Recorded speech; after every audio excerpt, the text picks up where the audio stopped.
Pick a Side Nation, welcome back into the lab.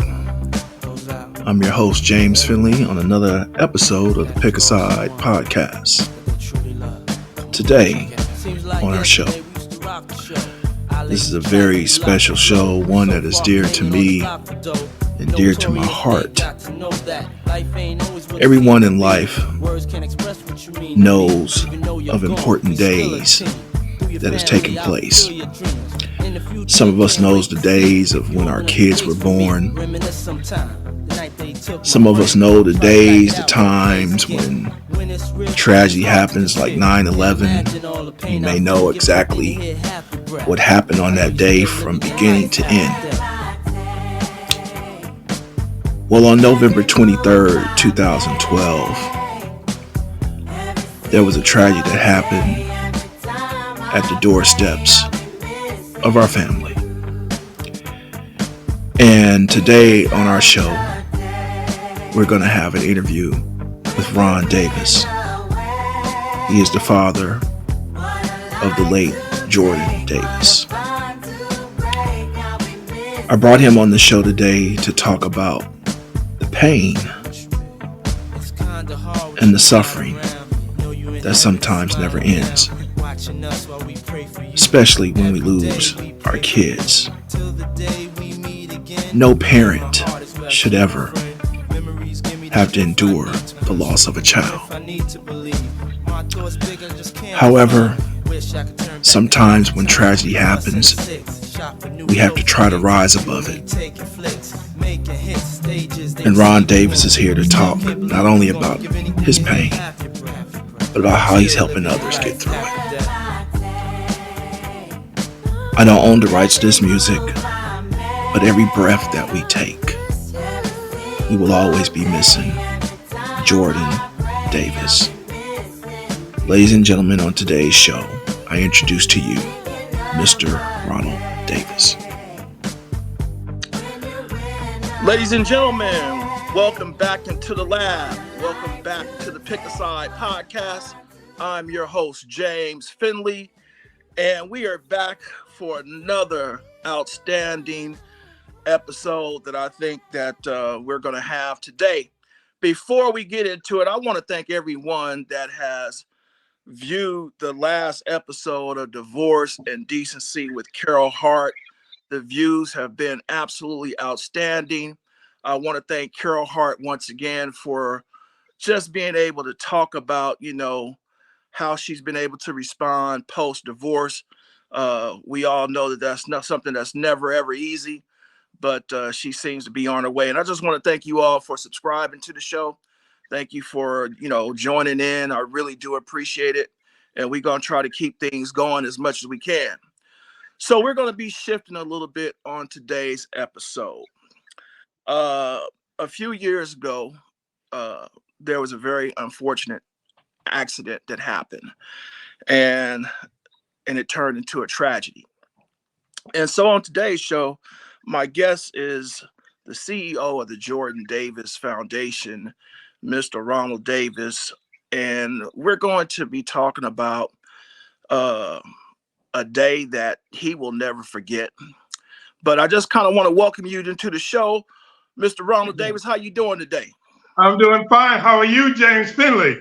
Man, I'm doing great, man. Everything is fine. Ain't no orange and blue skies over here, though. Oh yeah, I'm from New York. Yeah, born man. in Harlem. Yeah, brother. So I already know, man. Orange and blue. Orange and blue. I feel you, bro. I feel you, man. Well, listen, man. I thank you for taking the time to come on in today. I've been wanting to do this interview with you for a long time, and I'm so grateful, man, that you was able to take some time out of your busy schedule. So, I want you to be able to take our audience back to November the 23rd of 2012. Okay. And kind of let us know, how did your day start and how did your day end? And we'll take it from there. I'll let you have the floor right now. Okay.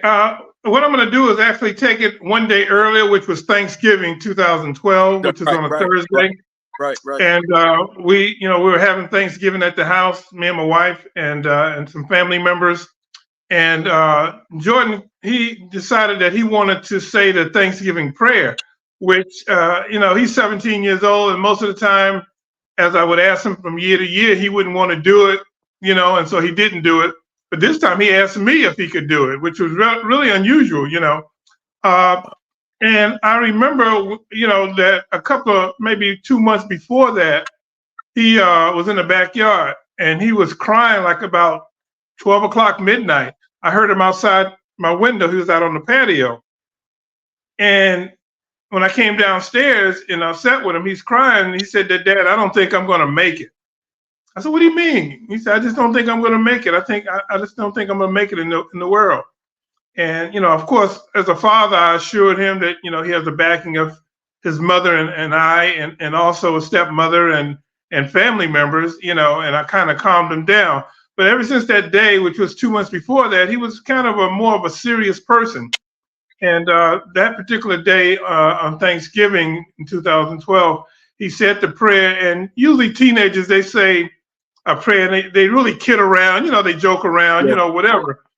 He was serious, and he was naming family members and praying for family members and everything. And and we were all like taken aback by that. And so that happened.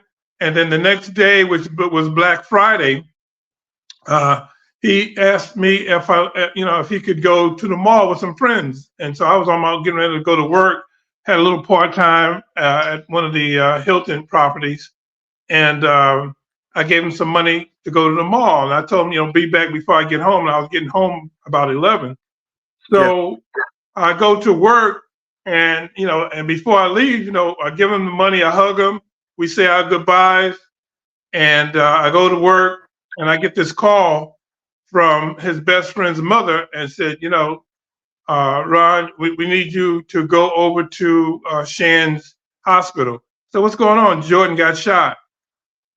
So what? Jordan got shot. And she didn't say he was dead or anything, and she didn't say where he got shot. She just said he got shot.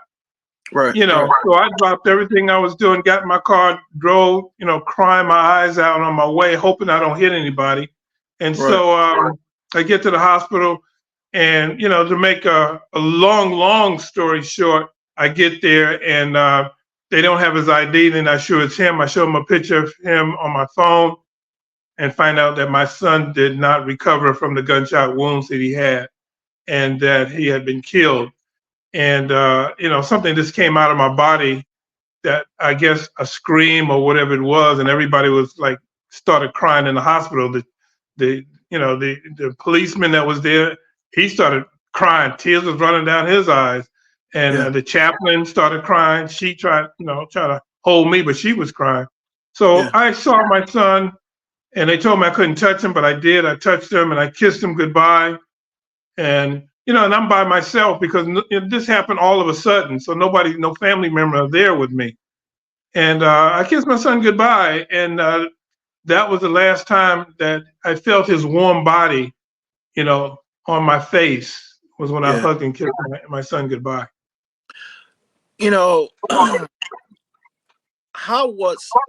So after you had found out you had to, in the unfortunate tragedy, what was that phone call to Lucy about? Well, first, when I got from the hospital and got home, I sat there in my driveway and I'm looking up at the stars. I mean, it's quiet. It has to be about 2, 3 o'clock in the morning. Everything's quiet, and I'm dreading having to go in the house. And my wife Carolina was upstairs, and so me and Lucy had gotten divorced years ago, and she was in Chicago. And I finally get upstairs after about 20 minutes of sitting in the car, and I had to tell Carolina what happened, and she just screamed and hollered and just carried on the way I knew she would. And we were both hugging and crying. And then I have to go through this whole scene all over again with his mother, Lucy. Yeah. And to this day, I try not to remember that day that much, man, because I can actually say, some people can pinpoint what the worst day of their life that was the worst day of my life. Yeah, when I was thinking about the interview, I was thinking about some things that some of the worst days of my life, some dates that I can remember. And it's so funny because when I lost my dad, I know everything that happened from the top of the morning till late at night. And it really bothered me for a while. 9/11, I can remember everything that happened in the morning Mm-hmm. and everything that happened at night. And so I'm just curious to you, as that day changed your life forever. Absolutely. Absolutely. The pain. Absolutely. So there was a time where you were in pain and that pain turned into anger. I'm quite sure at some point. When did it Oh, yeah. turn into anger? Oh, it turned into anger right after I made my calls. Right after I made my calls, I want to know who shot my son, where he was, how I could get to him. Yeah.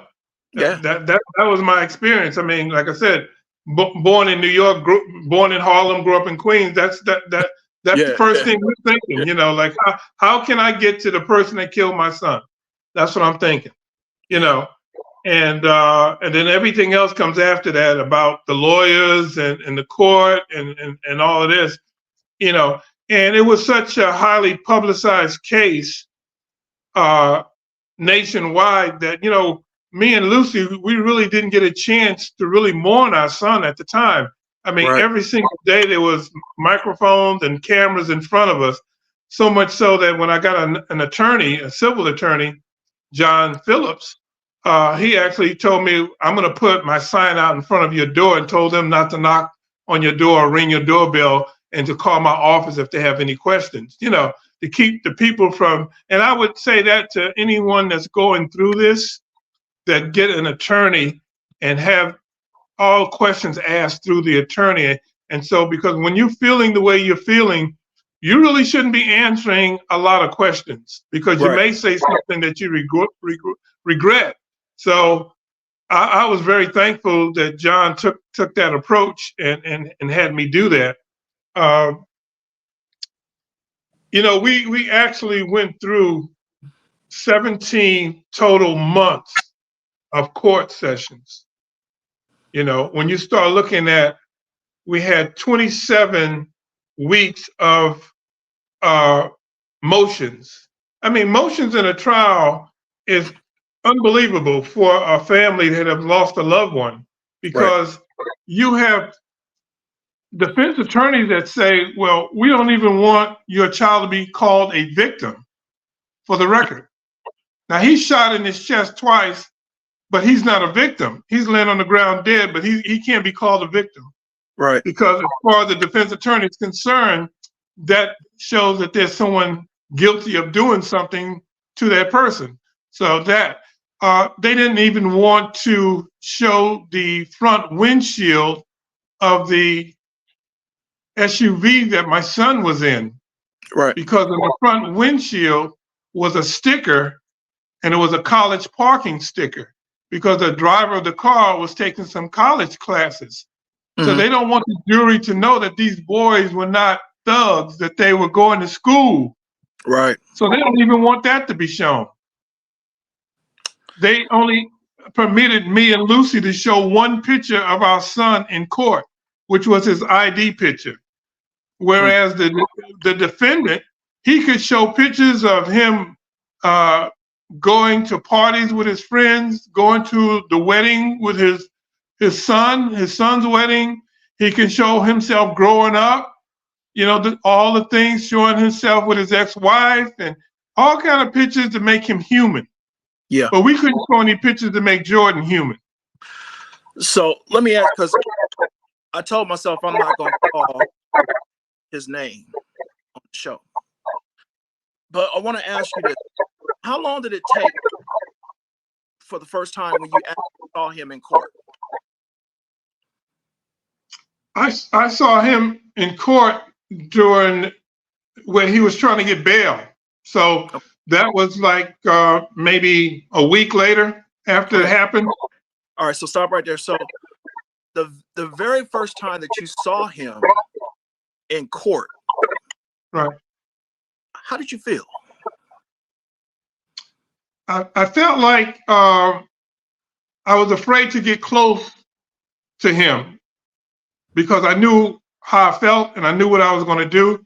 And as a matter of fact, in some other court sessions a couple of weeks later, where he thought he was getting out on bail, because normally the first two sessions, at least, he would come in with an orange jumpsuit, from the Department of Corrections.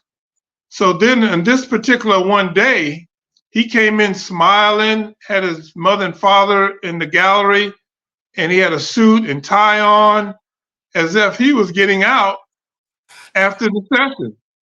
And that just hit me the wrong way. Yeah. That just hit me the wrong way. So as we were having discussions with the judge, for the bail, the judge had walked out and said, "We're going to take a break. I'll be right back." And so everybody kind of relaxed. Well, they didn't take him back to the holding cell. They left him at the desk, at the table, defense table. Mm. So at the break, I stood up. He turned around. He looked at his parents and smiled. Caught me wrong. And I just saw red. And I started walking toward him. And I got within maybe 5, 6 feet of him. And when he saw me approaching, his eyes got big. And the bailiff started moving toward in my direction. And my attorney grabbed my arm and swung me around toward the door of the court. And the cameras picked it up and they said, "Mr. Davis, what were you going to do?" I said, "I was about to lose my freedom." Man, we all say, what would we do in a situation like that? Right. And I know me. Right. And it just seems like it would not be no stopping. Right. Every single day, Ron, you was going to court. Mentally and physically, what was that like to every day for all those weeks to have to go in and out of the courtroom every single day, in there for all day long? Jimmy, I'll tell you what it was. It was an out-of-body experience. People tell you about out-of-body experience. I was just going through those motions, man. All I could think of was getting justice for my son. I had a still mind for justice for Jordan. I wasn't going to say anything to jeopardize that. I wasn't going to let anybody else that was in my corner, my support system, to say anything to jeopardize that. I know that we had many of the national leaders wanted to come to Jacksonville to lead us and do marches and stuff like that. I told them no. Yep, I remember. I said, because my main thing is to get justice for my son. And the main thing I didn't want was to have them have a change of venue. So that's what happened. See, I remember when they had the trial for Oscar Grant, who was killed in Oakland, California, with the film Fruitvale Station, where because of the support and the people that were coming out and marching, they had to have a change of venue. Yep. And I still feel to this day, because of that change of venue going from the Bay Area to Los Angeles, that cut a lot of the time that this man, the BART's officer, got. He only got 11 months. Right. Yeah. I believe that if he had stood trial in Oakland, California, he would have gotten years and years and years. No doubt. And I just didn't want that. Yeah, I didn't want that to happen. And see, these are the things that you may say to yourself, "Thank you for coming out. I appreciate all of that." But at the end of the day, I can say that after the trial. I want to get justice for Jordan first. Then we can do all of that. And that's what my mindset. I always hear people when their loved ones have been tragically killed or something that in that nature, they always talk about, I want justice. We want justice. What this may be like sound crazy. What does justice feel like? Does it take away some of the pain if you get justice? And we as family members, because I work with a lot of family members, with the Love Not Blood campaign, and we talk. I mean, I've talked to over 300 family members that have died from gun violence, that have family members that have died from gun violence. And we all say to ourselves, what does justice look like for you? Because each family member and each person in each case is so much different. Right. Justice looking like for me may not be justice looking like for the parents of Trayvon Martin or the parents of Mike Brown. Yeah. The parents of Emmett Till. Mm-hmm. And so that's what we have to understand when we say, what does justice look like? Now, justice look like for me and Lucy and our family was, first of all, to make sure the man that shot into a car full of kids because they were playing loud rap music, and he couldn't wait 25 seconds because he saw the driver get in the car to drive away. He was so racist and so hateful that he couldn't wait 25 seconds for that driver to put the car in gear and drive away. So for him to have a thought in his mind to take out his gun, point it in the direction of an SUV with 4 teenagers, not value black bodies, No. and shoot into a car full of kids. And then when they're driving away, shoot 4 more bullets, a total of 10 bullets, 6 before they were able to pull off, and then 4 more when they pulled off, just to get out of the range of the bullets. And he shot 4 more at the back of the car, trying to kill all the kids in the car. And that's how the first conviction happened, is because they got him on attempted murder on the 3 kids, plus shooting into an occupied vehicle was the 4th charge. And they couldn't decide at the time on the first charge, which was the murder of Jordan Davis. Right. Man, when I was following the case, I couldn't help but just to think, what if? All he had to do was just mind his own business. Simple. That's it. And I think his girlfriend or somebody had went into the store to get the wine or something like that. Right. That's all but 5 minutes. You get the wine, get in the car, and go on about your business. That's all you do. And the fact that, that music had irritated you so much that you felt that you had to get a pistol out and ruin everybody's life. Yeah. So what I want to ask you about the survivors, Jordan's friends that were there, where they had to witness that. How are, well, not yet about how are they doing, but how were they at the time? I'm quite sure they had to be traumatized by all that. Oh, absolutely, they were traumatized. After he shot into the car, and they only went a couple of yards when they saw him drive away, because he went out. As soon as his girlfriend got back in the car, said what happened. He drove away, and so they pulled right back in the same spot in the gas station to get help. And you have to understand what I just said. He shot 10 bullets into a car at a gas station. Right. At a gas station. Where it could have, people were pumping gas. Yeah. Okay. Yeah, easily could have went a different route. Oh yeah, but we could have had at least 10 deaths. Yeah, including the people that worked there. So that's what you have to understand. That he had so much negligence, and so my son's best friend is Leland Brunson, and so Leland was in the back seat with my son, and he was holding my son while my son was trying to breathe. And Leland had to experience more than myself the death of my son. Yeah. You know, your best friend dies in your arms. Yeah. You know, and so Leland, it took him a whole 2 years just to come back to a little bit of himself. I mean, the first couple of weeks after it happened, Leland would show up at my house 12 o'clock midnight, 1 o'clock in the morning. Sometimes it's raining outside, dripping wet, where he just walked over to my house Mm. and just stood there at the door. And Mm. I invite him in, and he just go in Jordan's room and sit on the bed. Man. Wet, so wet, sit on the bed. Mm.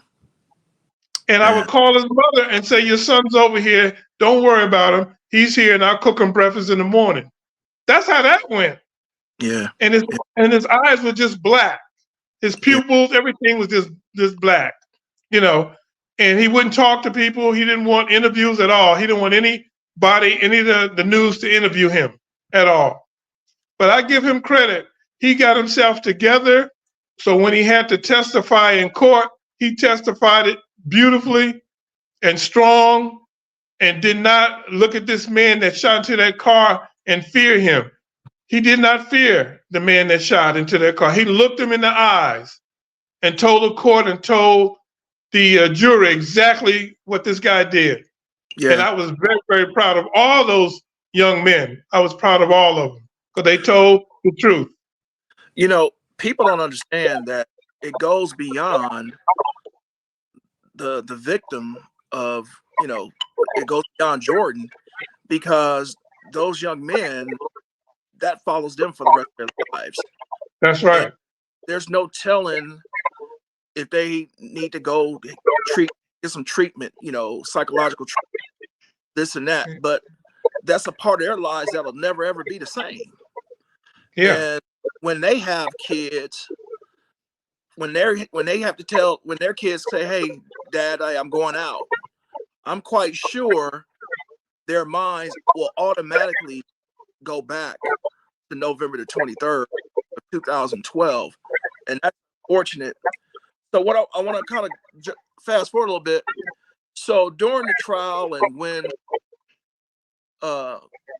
both the prosecution and the defense made their closing statements, and when the judge went ahead and gave it to the jury to deliberate for a verdict. Right. How long did that take? The first one took just for deliberations and come back with attempted murder, you know, charges and conviction was 31 hours. Wow. 31 hours. Wow. Wow. Unbelievable. And we had to basically stay around the courthouse because when they came back in session, we had to be there. So we basically slept at the courthouse in one of the rooms. Wow. And the second one, when we went to trial and got the conviction for first-degree murder for murdering our son, that only took about 4 or 5 hours. Mm. When you heard them, when you heard that verdict and it came back guilty, what went through you?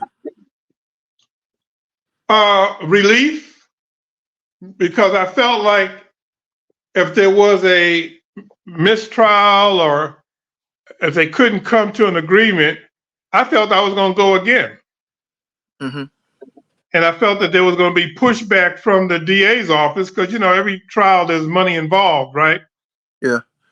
But I was going to go. I was going to, you know, push to have it, try it again until we get it right. Mm-hmm. I wasn't going to stop. Lucy wasn't going to stop. You know, on the day when at his sentencing, and I'm quite sure you was there, did you have an opportunity to speak towards him?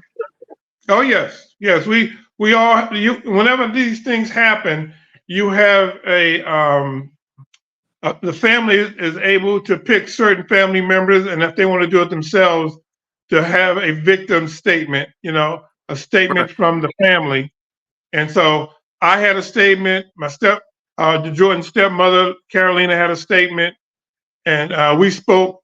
Lucy had a statement. We spoke directly to Michael Dunn, what he has taken away from us, what he has taken away from our family, and so we made sure that he knew, and I told him that he showed no remorse, and that at that point that I couldn't forgive him. Well, Lucy was forgiving him, and they were putting mics in my face and cameras in my face and asking me. I said, well, if he had to do all over again, he would have done the same thing. So how can I forgive him? So I was steadfast that I was not going to forgive him. And so it took me to 2016 when I was taken to India. There was a nonprofit foundation in India that brought me over with 15 other people, and they took us to India. And it was at the one of the anniversaries of the martyrdom and the death of Mahatma Gandhi celebrations. And they wanted to show me about sacrifice. And so they took me there, and I stood where Gandhi, his blood spilled, where he was shot and killed. I stood there, and I felt that spirit. And so after that, they took me to one of the wonders of the world, which was the Taj Mahal. Right. And, and they wanted to show me how someone can love someone so much that they could build a monument to that love that would last and pass the test of time. Yeah. That was built in the 1600s, like 1631, 1632, they started building it.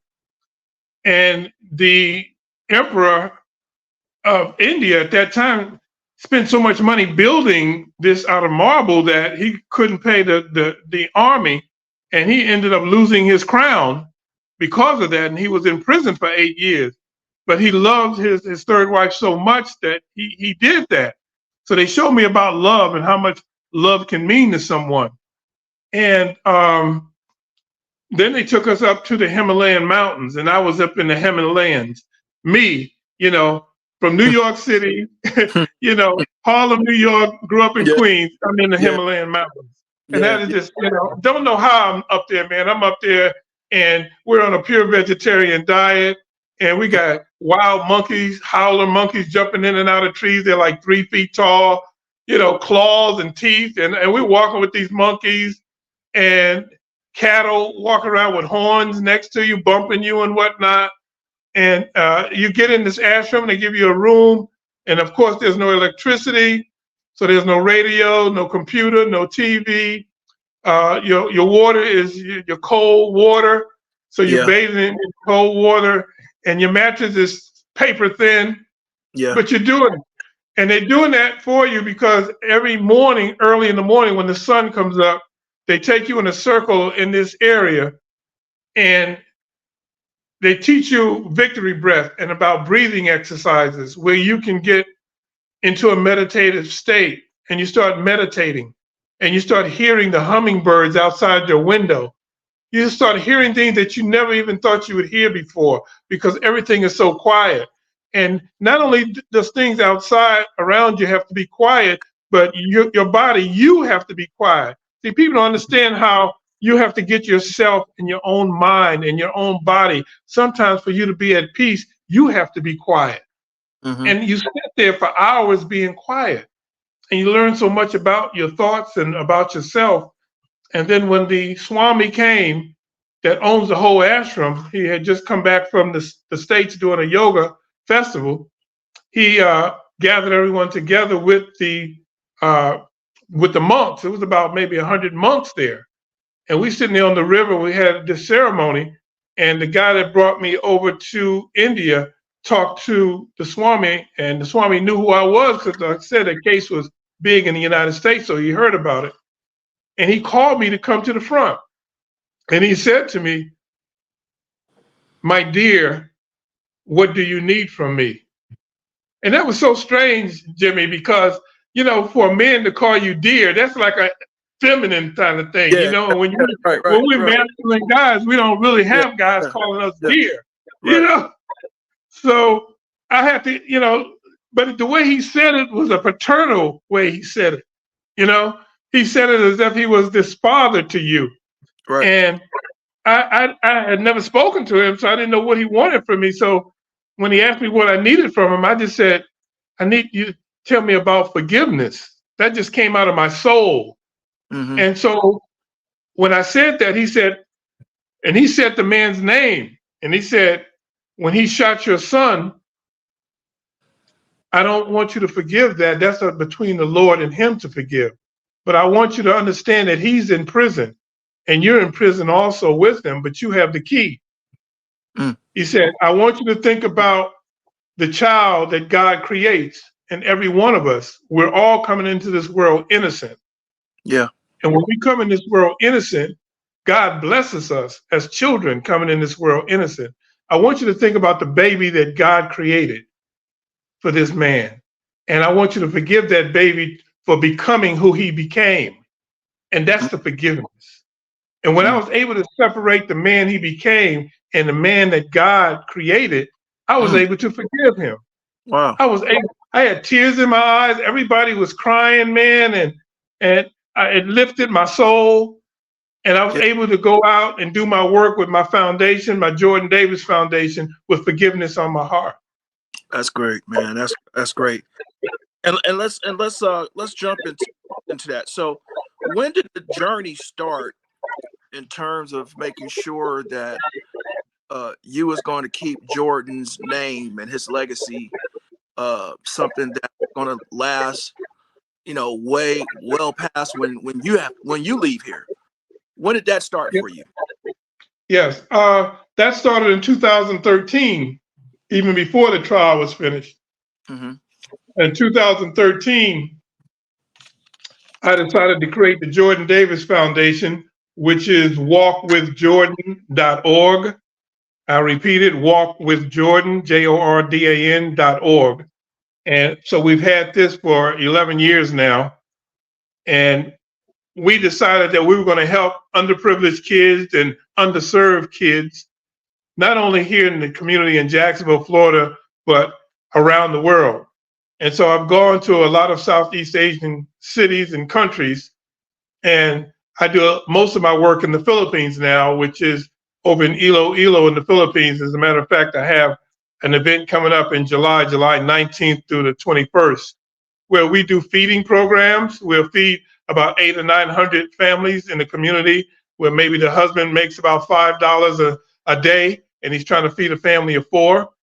And so we take care of that. We buy book bags for the youngsters going to school where they don't have any materials to learn. And education is the thing that you definitely need when you're in a third world country. So we buy book bags and we put pencils and erasers, pens, rulers, all those things that you need to be successful in school. So we do a book bag program and we give those out. Then after that, we play some music because they like to dance, they like the karaoke. Filipinos love karaoke. We do Yeah. karaoke. And then the next day we do a young girls volleyball tournament. And young girls, they participate. I buy uniforms for them. And then I do a young men's basketball tournament the same day. And then Yeah. after that, I have about 80 volunteers right now, year round over there. And so because they volunteer and they keep Jordan's name alive and they do things and different things for the community, on the last day that I'm there, I usually take them to a resort and they can go swimming and zip lining and things like that. And I treat them to a buffet lunch. So that's our 3 days that we're going to do. Again, that's July 19th, 20th, and 21st of this year. Does the city of Jacksonville have they still been able to keep the name going? Oh, yes. Jacksonville, actually downtown Jacksonville, there is a mural that's on the side of a factory building that's not in working order anymore, but they've allowed the artists to put some figures up there. And so they have a figure of Jordan, huge figure of Jordan. It's kind of like this one, and I'll show you like this that we have here. Oh yeah. Very, Yeah. very Yeah. similar to that. Yeah. And that's in downtown Jacksonville. And also, I've done about 6 or 7 events, music events in Jacksonville with rap artists and so on and so forth here in Jacksonville. When they had the landing off the Riverwalk, I did 4 things there. I went out to Jacksonville Beach, and I also did a music, about a 2 or 3 hour event there. So we did a lot of events here in Jacksonville. Jacksonville, this is what I hope for people that have to go through what I go through. The city and the community in Northeast Florida has been so gracious and so good to us as a family. To me, Lucy McBath, who's a congresswoman now in Atlanta, Georgia, they have been so good to us because every time we have an event, they come out and they help us with the event and they give up their time to help us with the event. And I hope that happens to other families because that's what you need. You need the support of not only your family, but your community around you. And the Hmm. community in Jacksonville, Florida has been great to us. Great, Absolutely fantastic. I can't say enough about them. great. Is it how important is it to stay busy while you're grieving? It's very important to stay busy while you're grieving because of the fact that many of the family members that go through these tragedies, they go into a fetal position and they get down on the world. They get down. See, getting down on the world to me and getting down on other people, it's not productive for me. What's productive is when I could see that because of the death of my son, I have been able to feed over the last 12 years, almost 12 years now, I have been able to feed at least 6,000 people, Yeah, not only in the US, but all over the world. yeah, So, and I have given, whether it's shirts, whether, Goodwill items, whatever it is to people and just encouragement. I've gone to other families and been on their panels and events to help them through what they're going through. I mean, one of our best friends is, Sabrina Fulton, Trayvon yeah. Martin's mother. I Right. mean, she came to one of our sessions at trial also, you know, and you'd be surprised, some of the people that stay with you. Uncle Bobby and his wife, we call her Aunt B, they are always pushing for Jordan Davis' name to be out there, you know, Yeah. uh, and we joined Mike Brown, when they had the big case in Missouri. In Ferguson. Yeah. Hmm. Yeah, and so the chosen fathers, and so we try to support all of these, fathers and mothers that are going through the same thing that me and Lucy have gone through. So it doesn't stop, even though Yeah. we get justice for Jordan in the courtroom, if other people have not gotten justice, then we'll do what we can to fight for them also. That's great, man. That's great. You know, what other kind of organizations? I know you got the Jordan Foundation. There's a couple that's not coming to me, but how many other kind of foundations and organizations are you a part of in this unfortunate fraternity that you were forced to be into? Yeah, the one that I would suggest that has done to most for the people that are around me and for the people that I know of across the country that really uh, work toward healing. See, a lot of organizations they work toward protests. A lot of them work toward the court system and about different things like that. But the one that works toward healing the most to me, is the Love Not Blood campaign. So if you go lovenotbloodcampaign.com and you look up that, and I believe their number is 510-706-7558, I believe. Yeah. But And it's on that, their that site. that's the one up in the Bay Area, right? In the Bay Area, Uncle Bobby and Beatrice, they're the ones that run that campaign. And that's what I so much like about what they're doing is that they're talking about healing. Yeah. They're uplifting people, trying to heal you because there's only a certain amount, Jimmy, there's only a certain amount of years that you can continue to give up your life to do Yeah. this work, Right. do this Yeah. thing. Yeah. That's Yeah. why that's Right. why my life now is about the foundation and feeding Yeah. kids.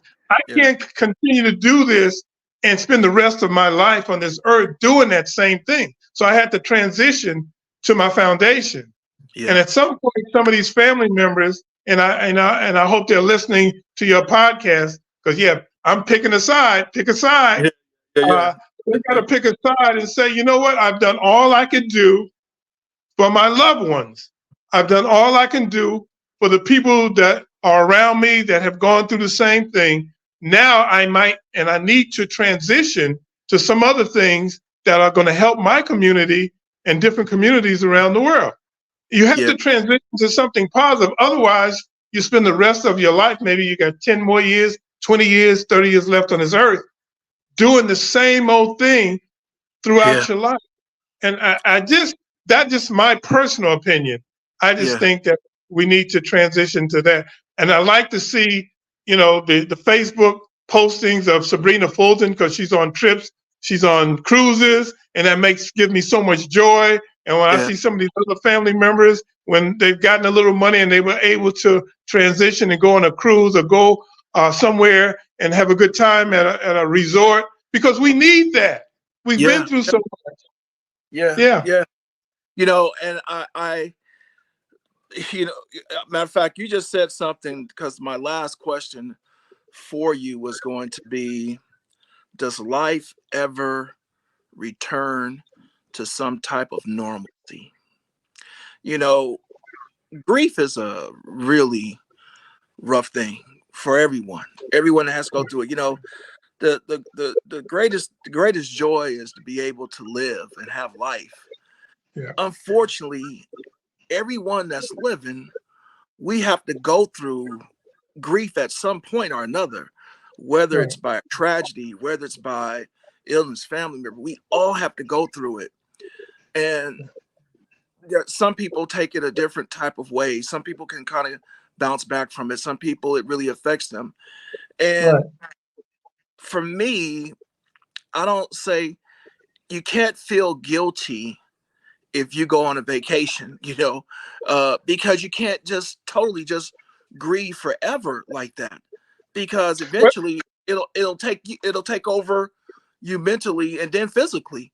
So you know, this thing will give you discernment. What I mean by that is, Jimmy, because uh, and I think most family members will agree with me. You're going to lose many of your friends through this yeah, process because you become no nonsense. You're going to yeah, lose many of your family members because a lot of your family members are not going to ride with you. They're right, just not. They're busy doing themselves. They're doing their thing. yeah, So a lot of times you ride either by yourself or maybe with one or two other people or whatever. A lot of me, this is going to happen. yeah, Okay, so your circle is going to get very, very small. You right, know, and as a matter of fact, through this whole process, because of what I was going through, I ended up losing my wife. That we had been married for 15 years, and we were dating for 5 years before that. So we had 20 years invested, and because of the loss of Jordan Davis, we just could not get back on track. mm, You know, uh, so right now I've been dating someone for almost 7 years now, which is right, great. But what I'm right, saying is I lost somebody, and that was yeah, one of the outcomes that you end up losing partners, right, loved ones, right, husbands, wives over yeah, this thing. So it's just yeah, not you. It's just yeah, not you're the victim, you know? You become a victim, so to yeah. speak. Yeah. You man just said a mouthful right there, and that is so true. You know, sometimes you see movies where one person is not able to get over it, Right. and the other person is like, I can't do this. You can't. You're not bouncing back, and you're trying to be patient and do everything you can so the individual can get back to where they were. And at some point, it's just like, okay, what do I do? And but I tell you, man, I really, I respect the heck out of you, and so I'll let the cat out the bag. Ron's been everybody. You probably wonder, why does he keep saying Jimmy? Well, he's one of the OGs Yeah. that literally saw me come into this world.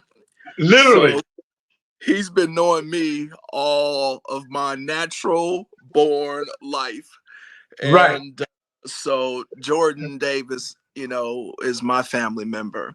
And so it hit all of us extremely hard, man. But we've taken a lot of inspiration from you, man, for all you've been able to do, man, to keep the legacy of your son going strong, man.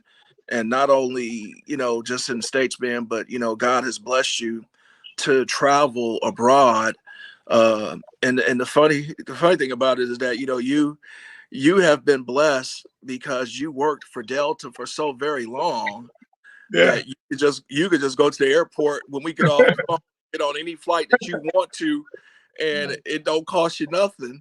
So you are so blessed to be able to do that. But I'm so glad that you have been able to bounce back, and you've been able to be an inspiration to so many people. And I want you to send us out on this note right here and kind of short because we are kind of over the limit a little bit for that Okay. for that parent that this is fresh and this is new. They just lost a child. What's the best advice you can give them? Okay. The first thing that I would say is, and then before I got to get this out. My Yeah, mother, and who was a mother to you, is yeah, Eunice Russell Davis. right. Yeah, that's it. And no matter whatever happens to me, my mother, Eunice Davis, who passed away in 2006, is still here with me and still here Yeah, with you. right. And that's just the way it's going to be. And Always. so the best way to get over it is that I would say right away get you a civil attorney. That's the first thing you do. Mm-hmm. Okay, get your civil attorney, and then they'll take you through the motions of what you got to do. When they put the mic in front of your face, if someone has a mother and a father, I always say make sure that the mother and father speaks about the child. See, because me and Lucy are one of the few families where both of us would speak about Jordan. True. But Right. the news, they tend to put the microphone in front of the mother's face, and they hardly ever allow the black man to speak.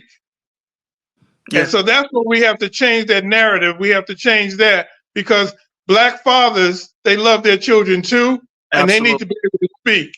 And Absolutely. you have sometimes you just have to take the mic and speak because Yeah. they're not going to put it in front of you. They'll put it Right. in front of your wife or your girlfriend, but they're not going to put it in front of you. And Yeah. I tell them, speak your piece because that's your son also Yeah. and your Absolutely. daughter also. Yeah. Absolutely. Absolutely. Man, I can't thank you enough for coming on here. I mean, I got to get you on at a different time where we can talk about a much lighter topic, and Right. if we can talk about, them Giants, them Yeah. Knicks, or them Yeah. Yankees. You know it. Them Knicks and Yankees. But Yeah, I'm very proud of what you're doing with Pick a Side, and we're definitely going to have it on our platform, because I do have social media, like I said, walkwithjordan.org, but I also yeah, have a Facebook site for Jordan, r.i.p. Jordan Davis, which will have about 223,000 viewers on that. And, yeah. I didn't know what a podcast was until I was invited to go and speak in New York at the Breakfast Club. Oh wow, yeah, yeah. But And I didn't some, know what a yeah, podcast was. Yeah. yeah, And I'm yeah, there with Charlemagne the God and Envy yeah, and Angela Yee. yeah, yeah, And until months later, I didn't know that was all about, that they want to have such a huge platform. So I yeah. hope that Pick a Side gets to be huge like Breakfast Club. That's I my believe. hope for you. Listen, man, it's not it's something that when I started this podcast, it had everything to do with George Floyd, and I was so angry Yeah. because that was the first time that well, nah, but it was the first time I saw someone on TV lose their life, and I was so angry, man. And I can't march no 5 miles and all that other kind of stuff. I was like, but I just felt like it's got to be something that I can do. I got to have a voice or something, man, because I want to express myself about this. Right. And it just so happened to be that it was the right time for me to do this, man. And I'm very grateful to God that God has given me this platform to use so I can interview people such as yourself, because it's always a blessing, when God has taken us through something. It's our duty to be able to give back and help Yeah. those that are going through the same thing that we went through. And that's kind of one of the things that I really like about this, is that we always can uplift someone. And if it's only one person that gets a hold of this, then that means Yeah. this mission accomplished, man. So listen, man, thank you so Hey, much. and before you sign off, I just want to get Yes, sir. in that I want your viewers to look at our film that's on HBO Max called 3.5 Minutes, 10 Bullets. So if they go to HBO Max, and they'll see that it's called 3.5 Minutes, 10 Bullets. So Yep. take a look at we have a Sundance Award-winning film that was nominated for an Emmy, and that kind of tells all the story about what Yep. happened with my son Yep. Jordan and our family. Yep, and it's a good story too. I think everyone would really like it and really be able to get an understanding of kind of what happened and what's going on. Well, listen, Pick a Side Nation, I want to thank everyone for coming back into the lab to join us on this particular episode. And I want to thank all those that have been hitting that like, share, and subscribe button. I ask that you continue to do that. That's how you can support this particular show. And as I always say, keep God first place in your life. He'll take you places that you never dreamed of.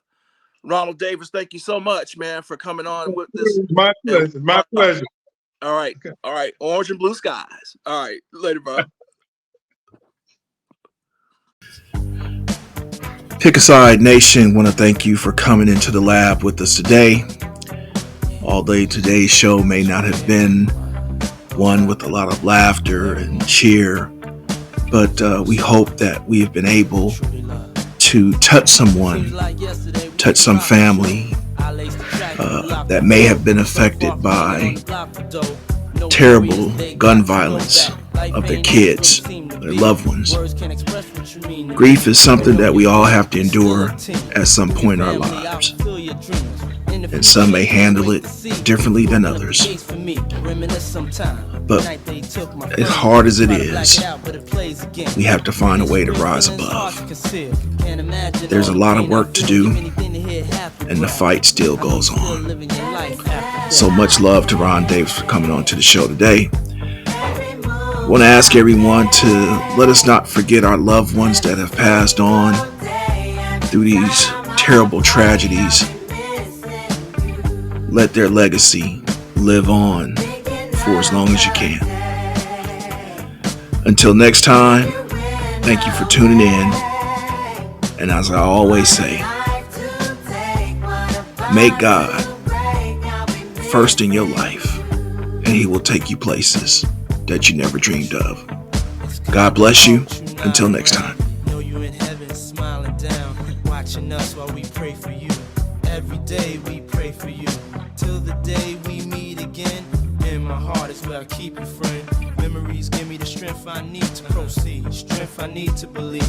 My thoughts big, I just can't define. Wish I could turn back the hands of time. Us in the six, shop for new clothes and kicks. You and me taking flicks, making hits, stages they receive you on. Still can't believe you're gone. Give anything to hear half your breath. I know you still living your life after death.